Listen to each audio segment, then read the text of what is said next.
Good evening and welcome. Tonight, we are celebrating the 10th anniversary of the Council's Emerging Leaders Program.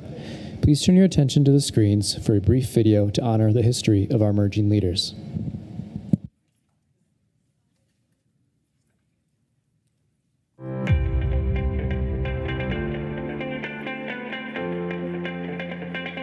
It's a program that brings together young, high-potential leaders from Chicago and position them to be the kind of people who can connect what's happening in Chicago to the world and what's happening in the world back to Chicago. I had this incredible opportunity to meet people, learn about the issues, and really start to understand what it's going to take in order for Chicago to continue to thrive in the future.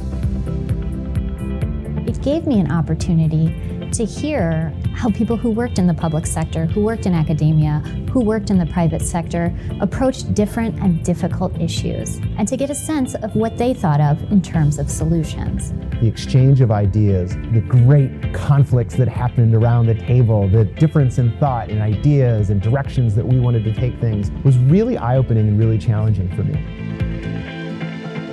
We pushed hard on each other at times. We loved each other hard at times. It's nice to also have the council as a resource. It really does help open doors that sometimes wouldn't be opened. We need the best and the brightest. We need the sharpest potential future leaders to start taking an interest in these really complex global problems.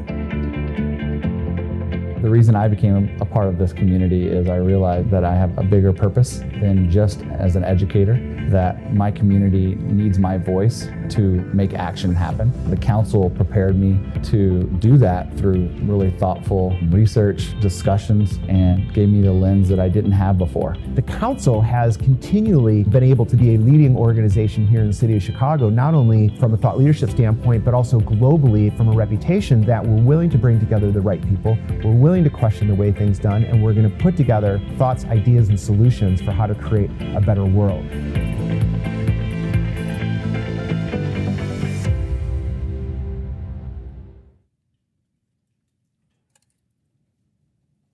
Good evening, and welcome to this evening's program.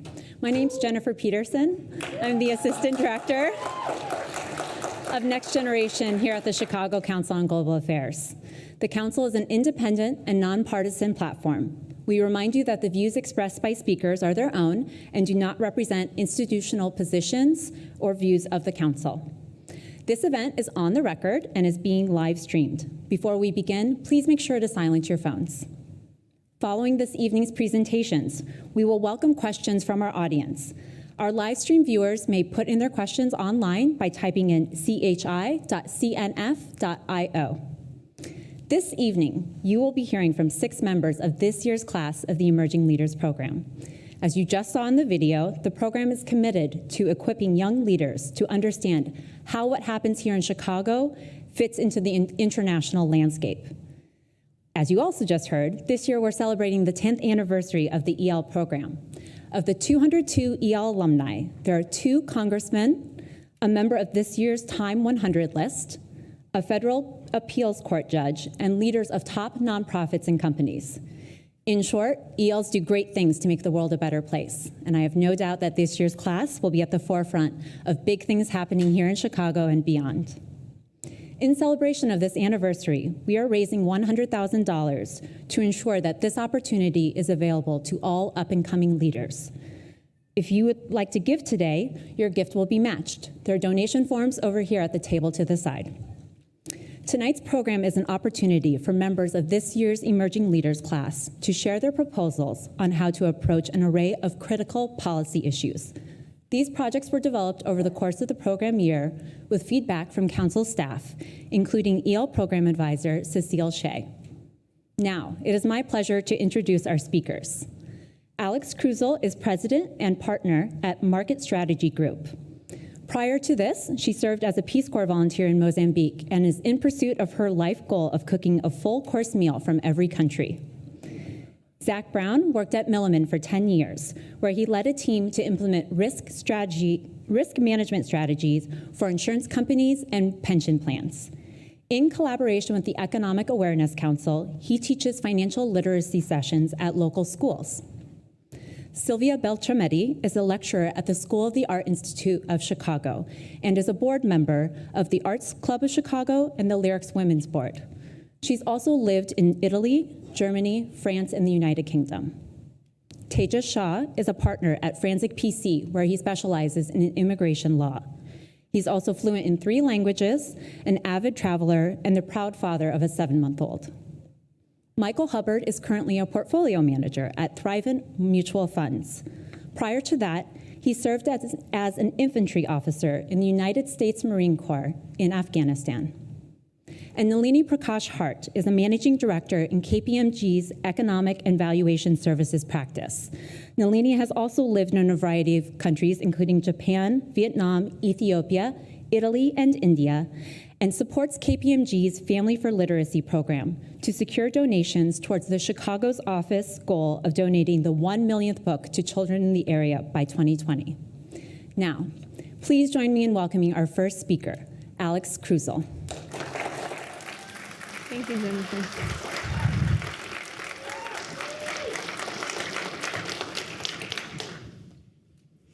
Whether we know it or not, we're living in a golden age of space exploration and discovery. Look to today's headlines and you'll hear news of deep space research, space tourism, space militarization, and the commercialization of space. And what we're seeing in this landscape is a shift in dynamic. Companies are outpacing countries in terms of progress, speed, and efficacy. And this is extremely acute in the area of space mining. By space mining, I'm talking about the extraction of minerals like gold, platinum, helium, magnesium, and many more from celestial bodies like near-Earth asteroids, the Moon, Mars, and beyond. To highlight this dynamic, this balance between countries and companies, let's take a look at a NASA Advisory Council meeting from last year. It was reported to the BBC that private companies came forward and told NASA we're on the moon, without NASA even realizing it. NASA was once the world leader in space research and discovery, and now it's being told by private companies that they're active on the moon without it knowing. This begs many questions. Who's on the moon? What are they doing? Why are they doing it? How did they get there? Well, we don't have all the information. It wasn't disclosed publicly. We do have compelling hypotheses as to why. We can look to some policy activity over the past 3 years. We see in the US and Luxembourg, at a national level, legislation being passed that would incent private companies to have private rights to the minerals that they would extract from these celestial bodies. On one hand, it's undeniable that this has spurred a renaissance of engineering development. On the other hand, it's in direct conflict with our current governing body of legislation, the UN Outer Space Treaty, which holds as its central tenet that no country can own space resources. And space resources are meant to benefit all of humanity. The US is one of these signatories. And so as we look at this changing landscape, this signals a problem. We have murkiness in our international legislative framework. What do we do, or what do we need? Well, I recommend that we establish a space trade organization. This would be the governing body of the space economy. It would do things similar to that of the World Trade Organization. It would manage the trade of goods, services, and IP. It would settle disputes. It would review policy. And on top of that, it would develop plurilateral agreements. It would have unique functionality as well. It would oversee the physical extraction of these minerals. And on top of that, it would levy a symbolic tax on all the trade of these celestial resources. To that point that no country can appropriate space resources, that it's meant to benefit all, it could do things like fund the development of space agencies in poor countries. It could be used to fund international research in space. And again, to target those that are most economically disadvantaged. It can fund programs of the IMF and World Bank. So I think the question then is, well, is this a lofty idea? Is this really plausible? Well, I'd point to a few examples of grounded success. We can look at the South Pole for a model of how countries from all over the planet can do research together over an international territory that no one owns, all in the name of science and discovery. We can look to the deep seas for a framework that we can take to space on how countries and companies can work together collaboratively to mine the deep sea floor. Interesting enough, they're searching for the same minerals that we're going to space for, in international seas that, again, belong to no country. So the good news is we have a head start. So with that, a final thought. We have a really crowded global agenda of issues. Why space mining? Why now? When we have many other crises? Well, we have one of those rare generational moments where we can stop conflict before it starts. We can establish a roadmap of economic cooperation between countries and companies so that there's clear governance of the resources from space, and that we can ensure future generations of peace, prosperity, avoidance of resource wars, and ultimately, that we would use these resources for the benefit of all. Thank you for your time, and I look forward to your questions.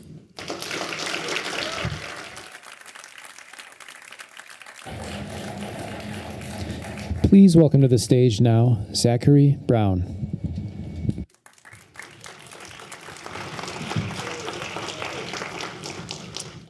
In high school, my friend and I were on the debate team, and we argued with our teachers a lot. I think they found this annoying, and in their defense, we were a little annoying. So our civics teacher, though, decided to teach us a lesson.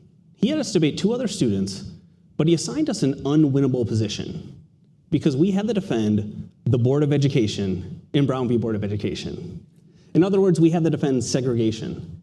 And that's not even the craziest part. The craziest part is that my friend, my debate partner, didn't even live in our school district. He lived in Milwaukee and was bused into our school under a program that was designed to reduce segregation. So we won the debate. We shouldn't have, but we did. The whole class voted for us. And one way to view it is that maybe it's easy to trick people if you're good at debates, or perhaps high school students just aren't that sophisticated. But another way, a scarier way to view it, is that this result is perfectly consistent with the way our society has operated over the last several decades. Because American schools are still incredibly segregated, even 60 years after Brown versus Board of Education. Depending on how you measure it, integration likely peaked in the year 1988 and then fell. And by some metrics, schools are more segregated now than they were in 1968. That school district I grew up in, by the way, less than 3% of the students were Black or Hispanic. And that's not an outlier. You'll find similar patterns in many American cities, including right here in Chicago. So busing is one way to fight segregation. But busing programs are only needed because students of different races live in different areas. If we truly want to integrate our schools, first we need to integrate our neighborhoods. This is why Martin Luther King Jr. said, the school problem cannot be permanently solved until the housing problem is solved. And so one thing that can help is changing zoning laws to allow higher density housing in neighborhoods with good schools. So this would include building duplexes, triplexes, apartment buildings, and condos.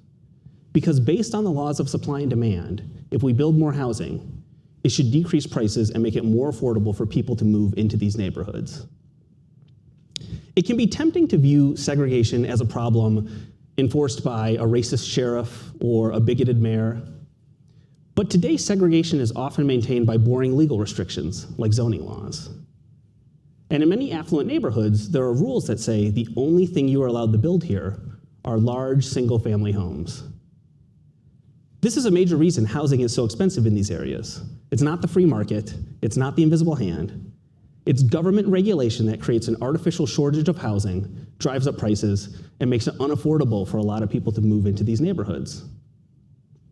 And by the way, if you look back historically, these zoning laws were often put into place for explicitly racist reasons. And unfortunately, it worked and resulted in cities that are segregated along both racial and economic lines.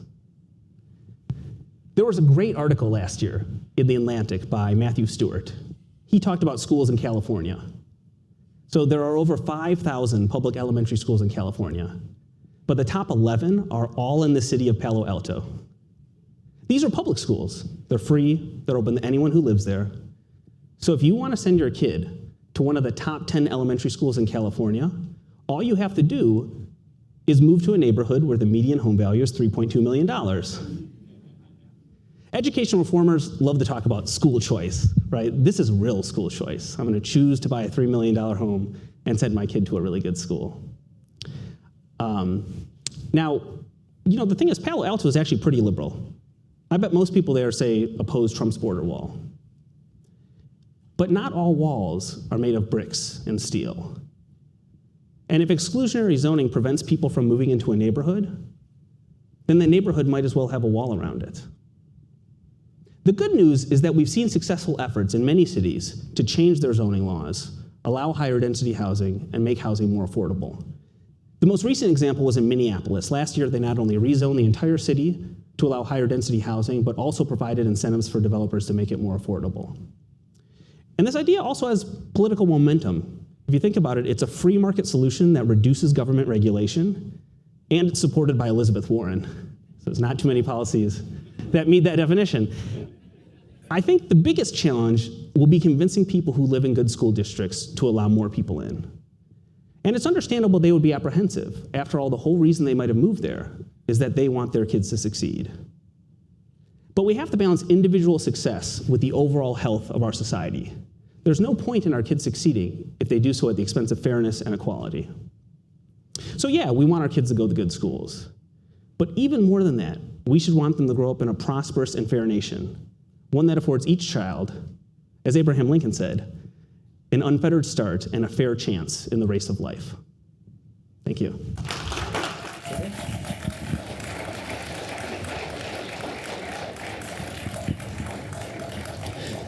Please welcome to the stage Silvia Beltrametti.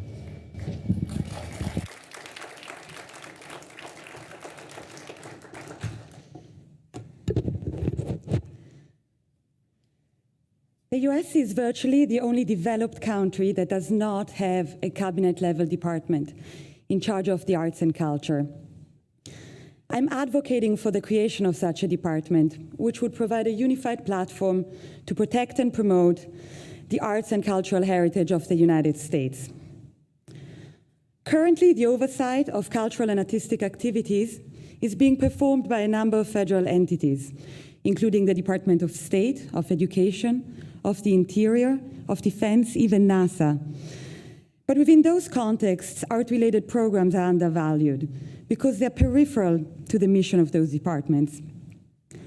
The new department would integrate existing programs and develop new ones to ensure that artistic and cultural development receives adequate attention. Currently, the US is missing out on a number of opportunities by not having such a department. Just think about this. Who do foreign ministers for culture shake hands with when they come to the United States? The expectation is that there would be a US Secretary of the Arts. The reality is that there isn't one, and some conversations do require exchanges between same-level public dignitaries. Why isn't there one? Well, so far the current system has benefited existing stakeholders, but influential US presidents of both parties have advocated for it. For instance, Kennedy, Bush Sr., more recently Obama, who contemplated adding an actor called Kal Penn to the presidential cabinet as Secretary of the Arts. It, however, never came to it. One of the core roles of the department would be to promote programming that will help US communities to connect. The nation is split by race, class, religion, and the cabinet-level endorsement of cultural activities such as community concerts, museum and library programs can help bridging the significant social divide that polarizes the nation. We all know that societal integration is a vital element of a healthy democracy. It will also ensure the protection of cultural heritage in the US and abroad. A domestic example would involve the effective protection of Native American artifacts and sites. Another example would include the cultural property protection training of the military. You may remember that during the 2003 Iraq invasion, the Baghdad Museum was badly looted, and the US military was completely unprepared to deal with such issues. Well, the results were tragic. The military was publicly blamed, not to mention the destruction of important cultural treasures, which could have been avoided. The department will also be performing a new analytical function by studying the cultural presence of the US abroad and how it can be leveraged to promote dialogue with countries the US wants to build a better relationship with. Data analysis can help answer questions such as what American books are being read in China, what American movies are being watched in Iran, what art is being acquired or exhibited there. And the answers will determine whether citizens of such countries are receptive to the universal values of a participatory democracy that have been so successful in the US. And I'm thinking freedom of expression, but also gender and race equality. And this will help find common ground to start conversations. Is the creation of a new department feasible? Well, yes. Similar structural changes within the US federal government have happened before. The Department of Homeland Security as well as the Department of Energy were both created through the merger of existing federal bodies. And ideally, its creation will be budget neutral once existing budgets have been integrated. So what's there to win? The establishment of such a department would carve a place for the recognition of the arts as a strong public diplomacy tool within the executive branch. It would help bringing the US together as a country and enhance its image abroad.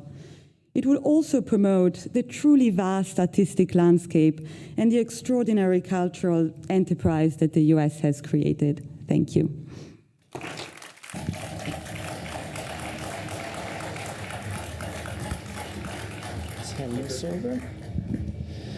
Now, please welcome on stage Tejas Shah.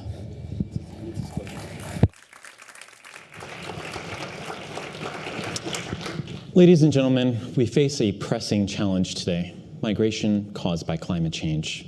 Most of us in this room would recognize that climate change poses an existential threat to our world today. We'd probably also agree that migration levels are at their highest they've been since World War II. But what we often don't seem to understand or recognize is the extent to which migration itself is impacting climate change. Today, the United Nations estimates that by 2050, at least 250 million people are going to be forced to move from their homes as a result of climate change, with most of that displacement primarily occurring in sub-Saharan Africa, South Asia, and Latin and Central America. The World Bank projects that here in our neck of the woods, the numbers could be 2.6% of Mexico and Central America, and anywhere up to about 17.1 million people. Clearly, these are significant numbers that bear some notice. The United States should respond to this crisis by, through the OAS, the Organization of American States, forming a legally enforceable protocol on climate change and migration. The OAS, which is a regional body similar to the EU, is the right forum to support such an enforceable protocol. You might ask, well, why should the United States care about this issue? Well, we're already seeing thousands of migrants at our southern border from places such as Guatemala, El Salvador, and Honduras. Most of us don't know that 1/3 of the populations of those countries depend on agriculture in some way. Farmers in regions such as the dry parts of Central America and the western highlands of Guatemala have been forced to move with their families as a result of fluctuating rainfall, extreme temperature, and extreme drought as well. Now, while many of these folks end up moving to the urban centers in their countries, gang violence, a lack of security, and poor governance has often caused many of them to then have to leave and make the dangerous trek up north to the United States. These numbers are projected to get only worse as time goes by. We don't have any legal structure in place to protect these individuals today. The world responded to the horrors of World War II by creating a definition of a refugee and allowing those individuals fleeing persecution on account of their race, religion, nationality, membership in a particular social group, or political opinion to receive legal protection. Physical barriers and walls are not going to solve the problem that's on the horizon today. This legally enforceable protocol is best served through a regional solution, even though this is a global problem, given the nature of the crisis that we face in the United States today. The primary pillars of this protocol need to be, number one, the rights of climate migrants themselves, and ensuring that we properly define who should be considered a climate migrant.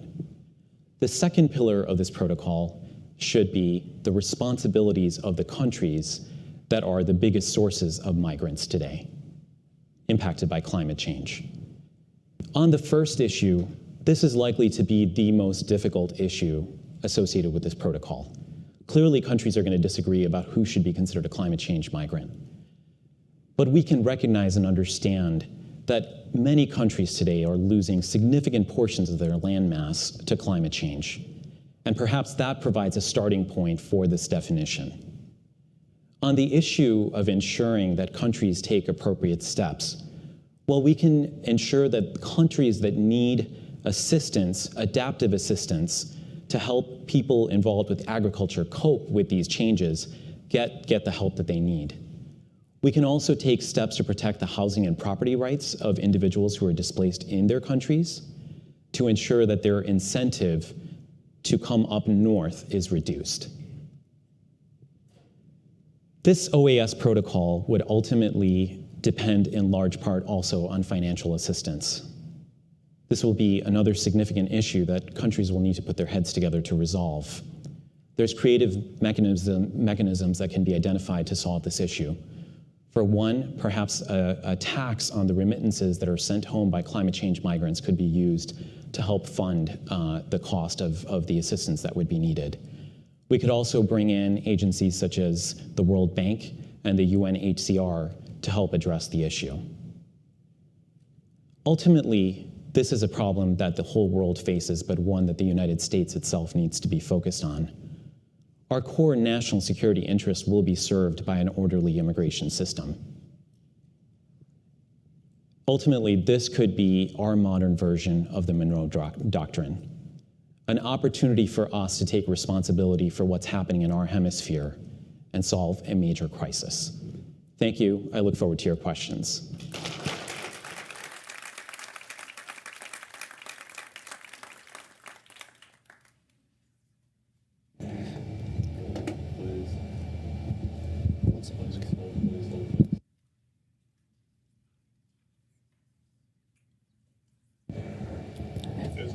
Now, please welcome to the stage, Michael Hubbard.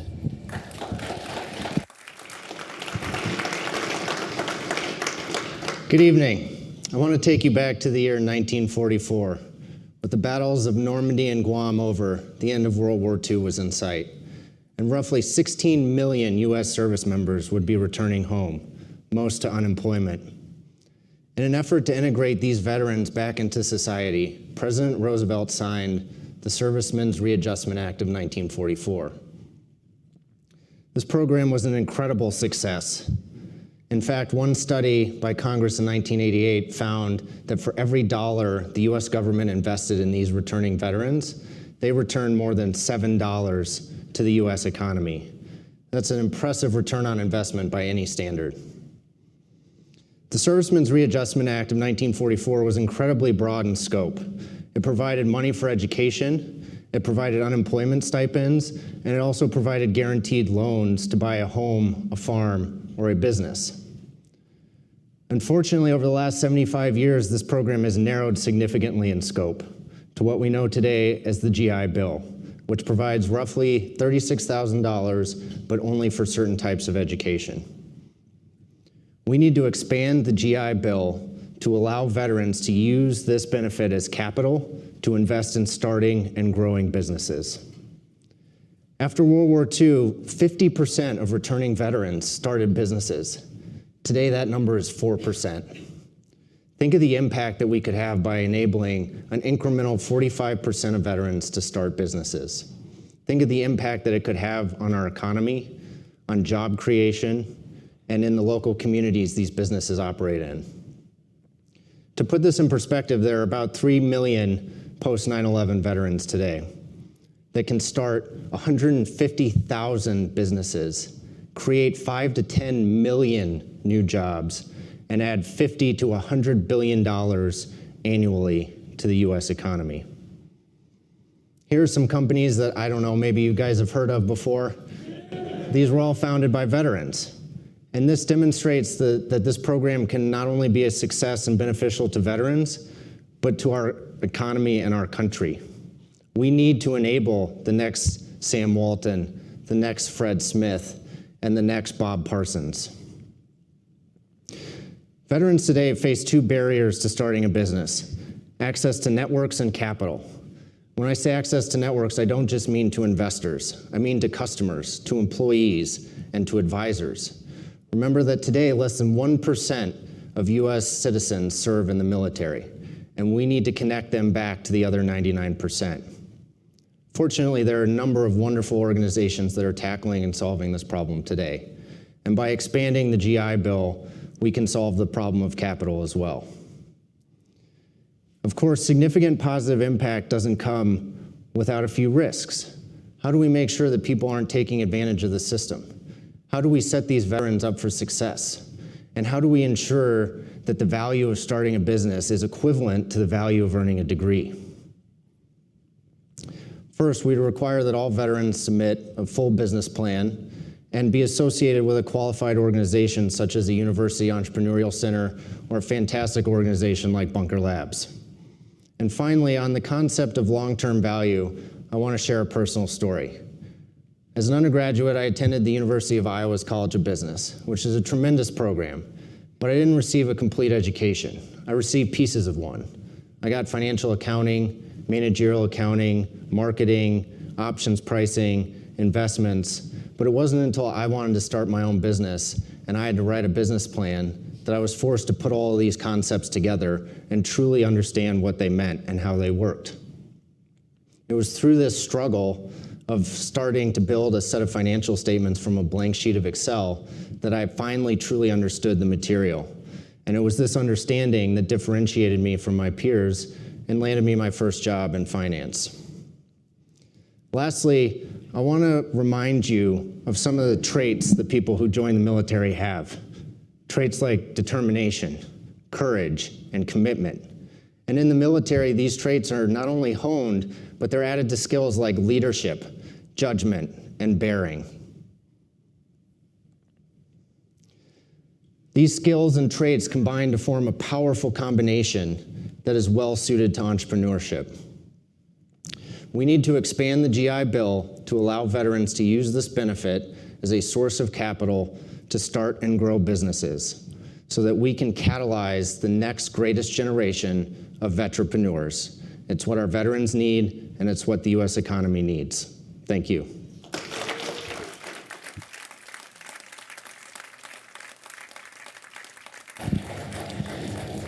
Now, please welcome our last speaker, Malini Prakash Hart.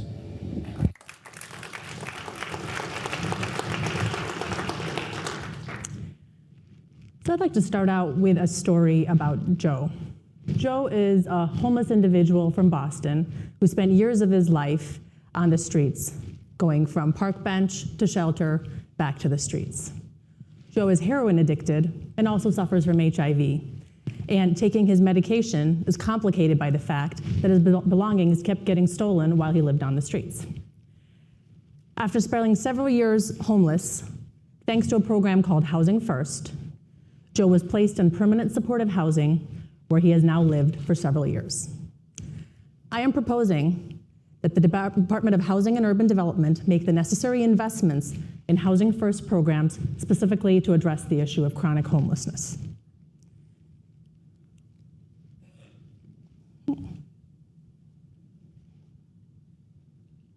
Clicker does not work, that's fine. So what is chronic homelessness? Chronic homelessness refers to the subset of the homeless population that has been homeless for more than a year and that suffers from either disabilities such as mental health, substance, or other health issues. They represent about a quarter of the US homeless population, but represent 2/3 of those that remain unsheltered. The chronically homeless are also the largest users of health, social, and justice services. So to understand how a housing first model can help the chronically homeless population, we first need to understand how the traditional housing model works.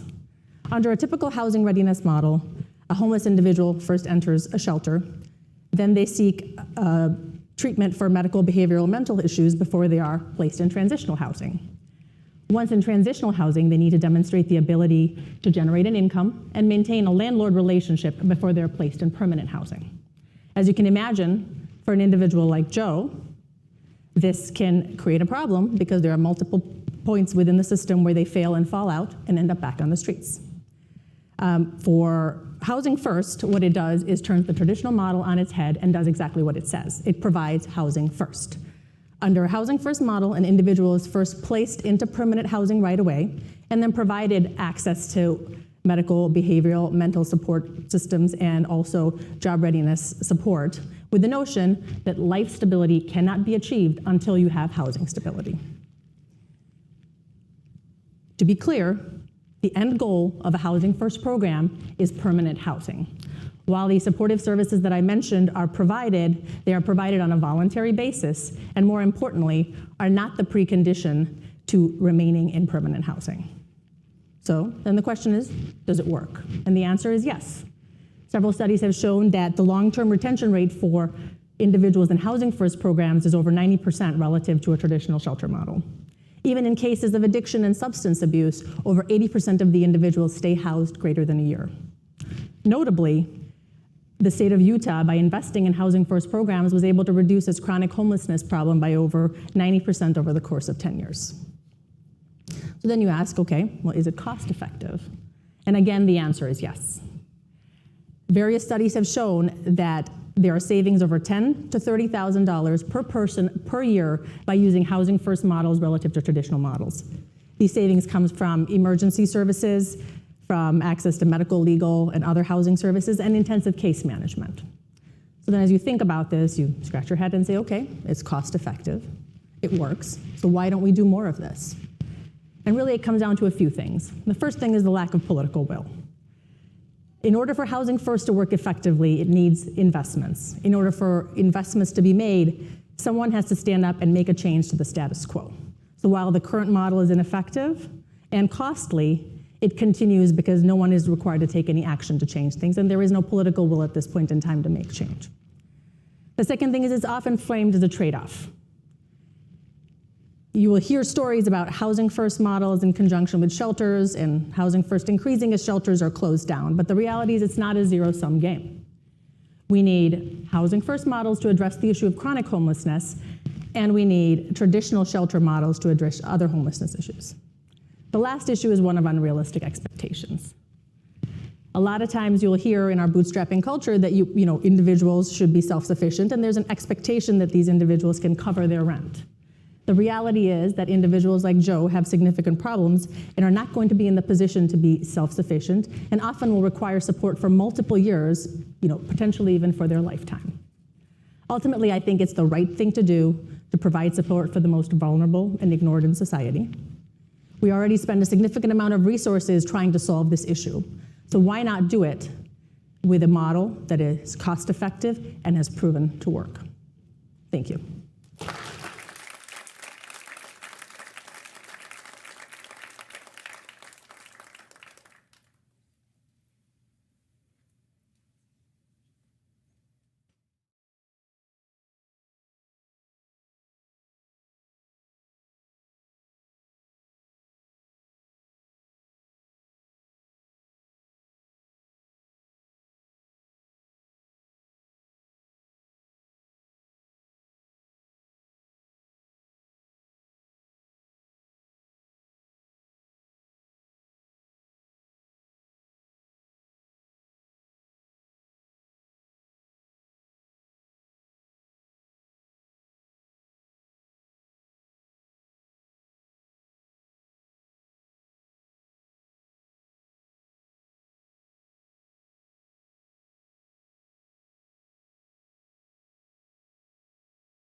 It's question time.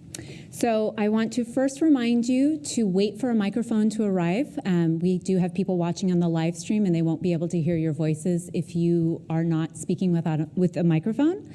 And I would also remind you that a question ends with a question mark.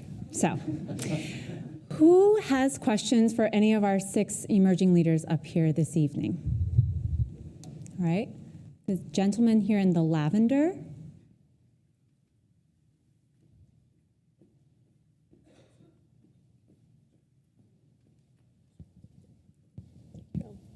This is for the education topic. Won't more affluent parents try to circumvent zoning solutions by just sending their kids to private schools? Yeah, so that's a good point. There's always a way around it. You know, one question I've been thinking about is if we should even allow private schools. And I'm sure that's controversial. I know a lot of private schools do really good stuff.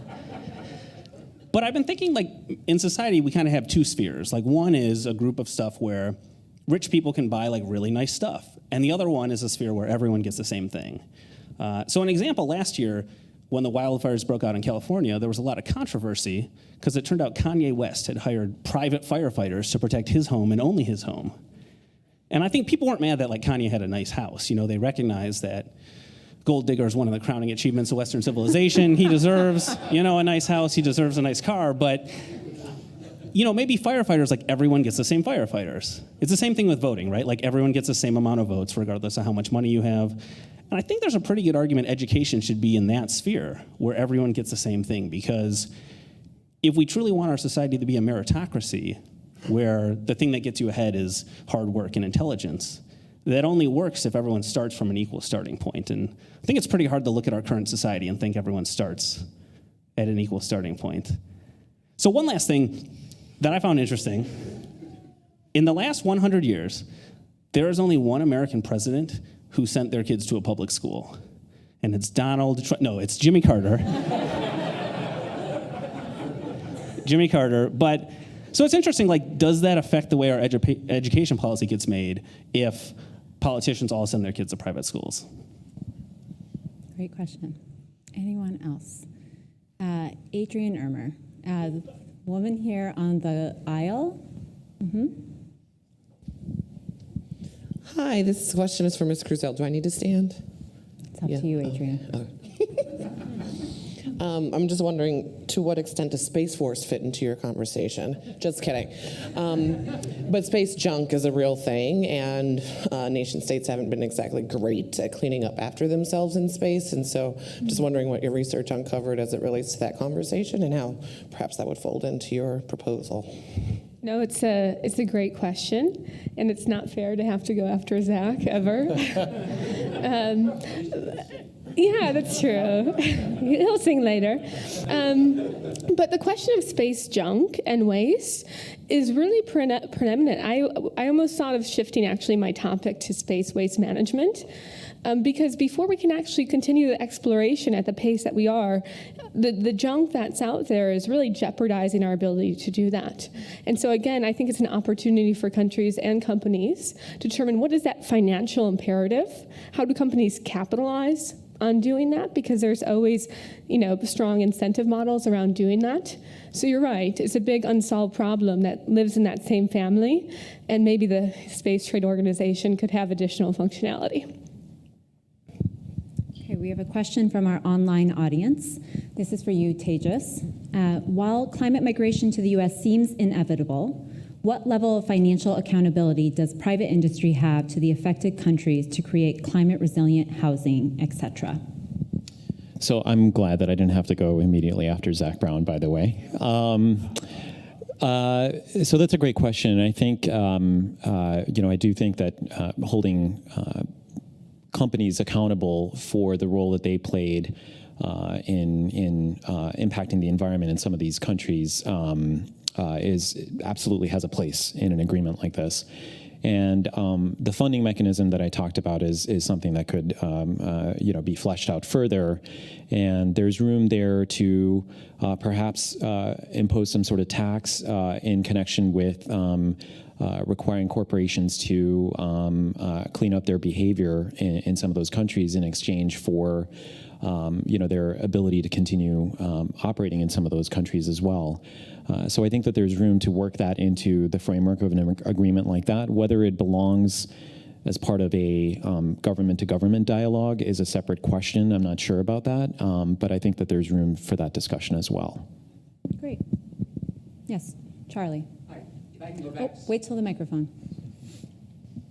If I go back to space for a second and flip the garbage question without trying to impinge upon the film WALL-E too much, did you study the potential economically of hauling waste into space for destruction outside of our environment as part of the overall funding model?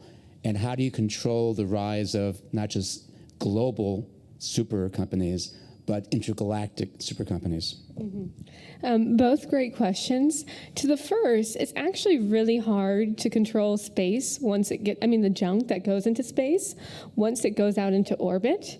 And that was actually the problem in the first place. We thought, okay, we can just send things out there and it will just go away. And turns out it really doesn't. It sticks in a very close orbit to Earth. And that's what's caused a lot of problems. So I think adding more waste to space, until we've sort of advanced that technology, I don't know if that's viable in the immediate term. Just in terms of intergalactic companies, there are economists that say the first trillionaire will be an asteroid mining mogul. And so certainly that company would be intergalactic, and it's on the horizon. There's trillions of dollars as this golden carrot that's hanging in front of companies and entrepreneurs right now. And we're incenting those with most access to capital and means of production to get there first. Thank you. Silvia, I have a question for you from the online audience. So you've proposed a Department of Arts and Culture. Who would you recommend or nominate to be the first Arts and Culture Minister? Oh dear. I don't have a good answer to that. The head of the National Endowment of the Arts is always a good candidate to look at. Anyone else? Yes, this gentleman up front in the navy blazer. Full disclosure, this is the Michael Hubbard former colleague section here from William Blair up in the front. So Michael, in terms of implementation, one thing I learned with working with you is never to doubt your ability to implement any idea that you come up with. What's a process to get this through in terms of how do you get this through in terms of in today's environment, particularly in today's budget? And we hosted today at William Blair Bunker Labs, which you referred to, and what Todd Connor told us is he plans to be in 50 states by next year. So the fact that you've got obviously very strong support from William Blair, I'm sure in your time at Thrivent, you've gotten them on board. Would it not potentially be certainly quicker or better idea to try to form some type of private-public partnership? Absolutely, and we'll free up a lot of time and resources after we abolish the private education system. So I think that's one area to start, for sure. And I think that oftentimes, you can move faster in the private sector, and you can often demonstrate viability that way and kind of proof of concept, and then that can be applied in a more permanent fashion through the public sector. Great. Yes, this gentleman up front.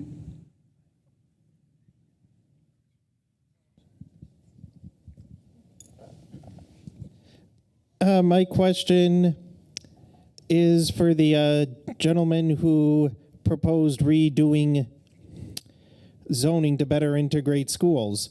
Why would you say that in cities and towns where people have tried to do that, there's an awful lot of pushback of, it will destroy the character of my wonderful single-family house neighborhood? Thank you.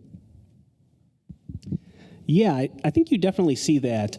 And they struggled with that in Minneapolis as well when they passed their change last year. And so the kind of two rules they stuck to was, one is no neighborhood is immune to change. And then the second one is we won't have change too quickly in any neighborhood either. So I think they try to find a balance. One thing they ran into is initially they wanted quadruplexes to be built, where you have 4 families living in a dwelling, and that didn't fly, and they had to compromise at duplexes and triplexes.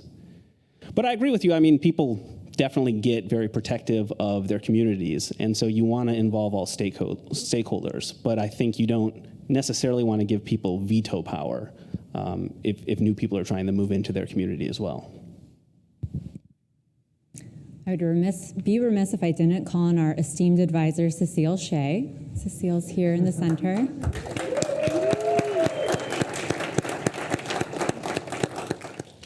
Well, thank you. I have a question for Malini. Your topic is related to Zach's to a point because we have to build this housing first housing somewhere. So first, what does this housing look like? And second, how have some communities convinced neighborhoods to accept the housing, such as in Utah?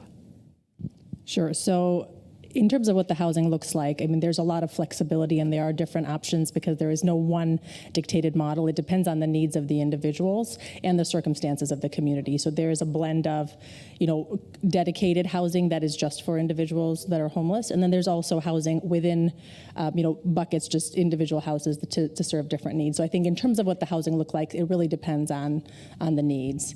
In terms of what communities have done, to convince, I think it's easier if you look at Utah, there's a couple of factors that really worked for them. One is housing is cheap. So it was easier to implement, and there was some foresight from the government, the local government, that showed that it was cost effective to actually take the model forward. Secondly, from a spatial perspective, there's a lot of room to build the necessary housing and acquire the necessary housing, so you're not suddenly dealing with similar questions where people are concerned about individuals moving into their community and changing the character of their community.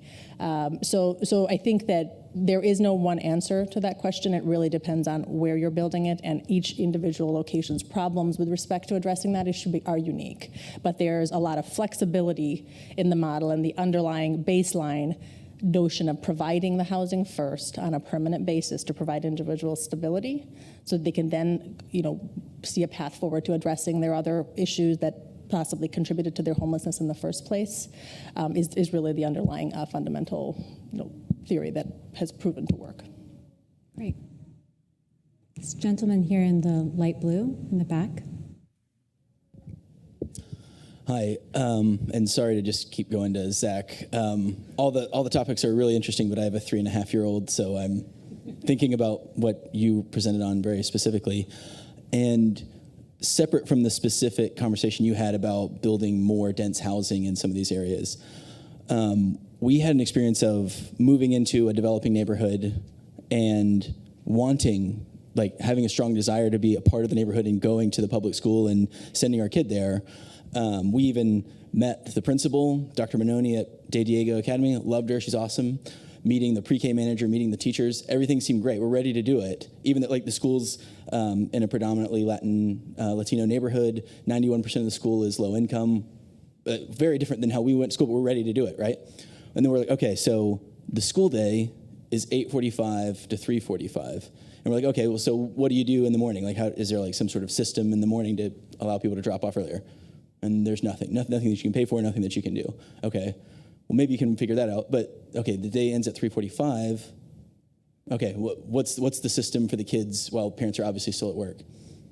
They're like, they go with their grandmother or their uncle or whomever, is around.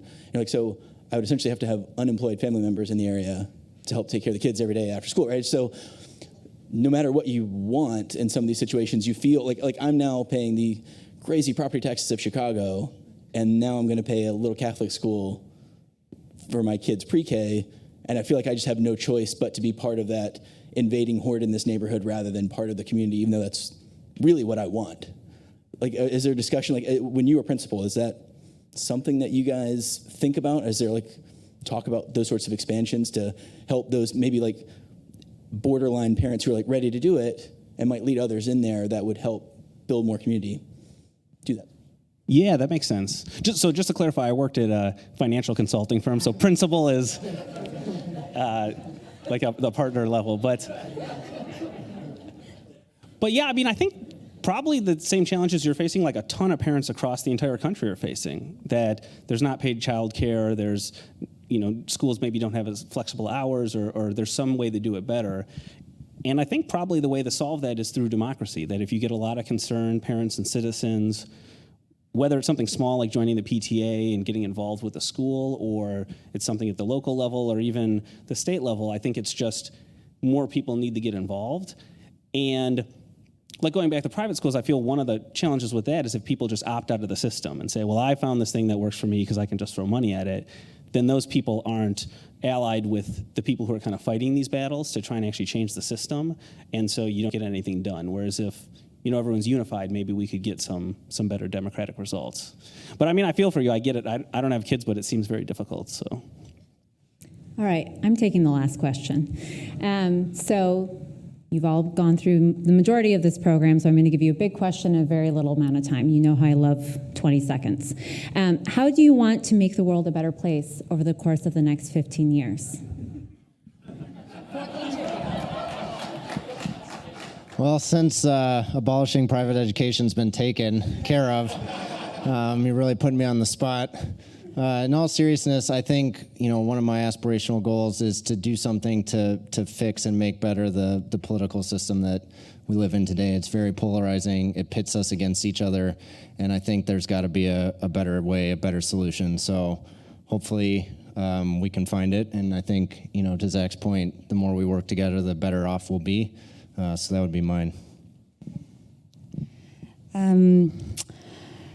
Through teaching, probably, and educating the next generation of art administrators, art lawyers, people working in the field of arts and culture. So I worked in finance for 10 years. I quit my job last month.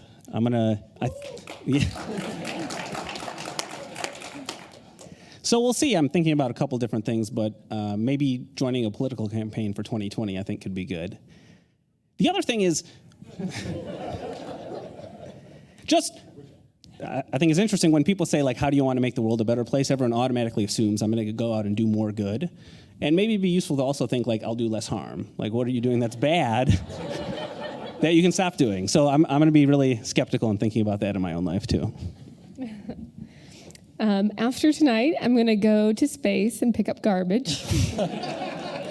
And then from there, I'll continue to work with businesses and help them think more creatively about things on the third horizon and expand beyond performance metrics that have to do just with financial gain. Well, thanks for the softball question, Jen. After I'm done leading a OAS resolution on climate change and migration, in all seriousness, I think I'd like to do what I can over the next 15 years to make the world a smaller place. I think we are a small place, but we've spent a lot of time over the last several years putting up barriers and walls, and I think I can play a role in continuing to make the world a small place. So, in terms of trying to make the world a better place, the theme of education is quite popular. I would say on my bucket list to get involved with an organization that rethinks how we teach our youth. I have 2 young children, and as you have them, you realize immediately how profoundly different children are and how differently they learn, and the variety of intelligences and skills that exist. So I'd like to work with organizations that are thinking innovatively about, how to prepare our children for this tremendous change that's occurring in our society, how to create more inclusive educational environments, and also just do a better job of teaching our kids how to think and not so much what to think. Wonderful. Well, please join me in congratulating these speakers this evening.